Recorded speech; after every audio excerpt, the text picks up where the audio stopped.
far the best player in this series, and Steph Curry is the MVP, but I think there's a way to slow down Steph Curry. I'm not sure there are very many ways to slow down LeBron James. It's going to be very difficult. They're going to throw all these bodies at him, but if they don't have a plan, they don't have a scheme to try to slow him down, it's not going to be one individual that's going to be able to guard him. I mean, Draymond Green's had some great defensive efforts throughout the season, but I don't think he's the guy that's going to stop. In other words, they don't have a LeBron stopper. Exactly. And that's what they're doing. They're giving Nobody the ball. has I'm not LeBron. sure that guy exists. So it's not going to be where they're going to be able to slow this guy down and stop him. So, I mean, it's going to be difficult.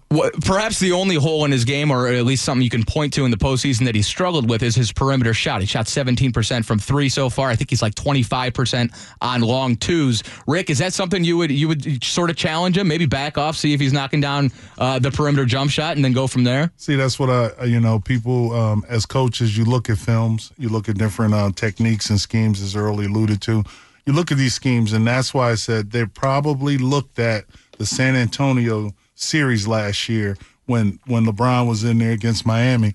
They played a box and one, and they dared him to shoot, so he couldn't get dribble penetration. That's one thing. He's shooting 17% from three because he has to do it all. Yep. When you got Kyrie Irving out, you got Kevin Love out, who else you got? He's going to have to really play multiple positions and initiate offensively for everybody. So maybe he'll have a hot game. He'll make some threes. They'll live with him making threes.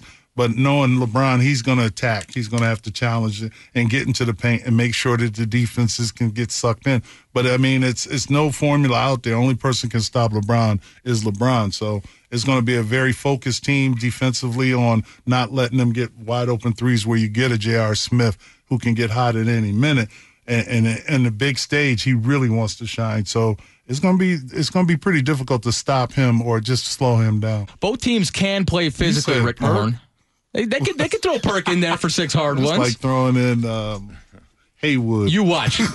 Perk will play at some. He's a little bit better than Haywood at this point. I don't know. You got you're gonna put Perk in there. Okay. Point being, if it starts getting rough, and you know a little bit something about that, what team is gets the advantage if it becomes a rough? One thing about the NBA, and I can stop you there about a rough. The league has changed a lot. Rough in 2015. Yeah, no, it's nice guy basketball to a degree, but it's also protecting the players. It'll be some physical confrontation in there, but it's not going to be anywhere where you're going to see if you see a flagrant foul similar to what Dwight Howard did to Bogut, and then you see the league backpedal and say, oh, he's going to get suspended the first game. No, because you can't. They're not going to allow that. Yep. So the physicality of the game, they're not going to allow that. Will it be some physical part of it?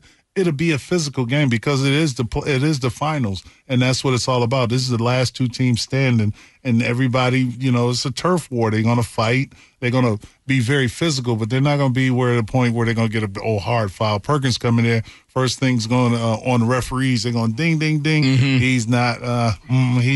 That's what I'm saying. You put in a Haywood. It was not Haywood Workman. What's his name? Haywood. Yeah, Brandon Haywood. Brendan Haywood. And he won a ring. So you got two guys that played, on two different teams that won rings.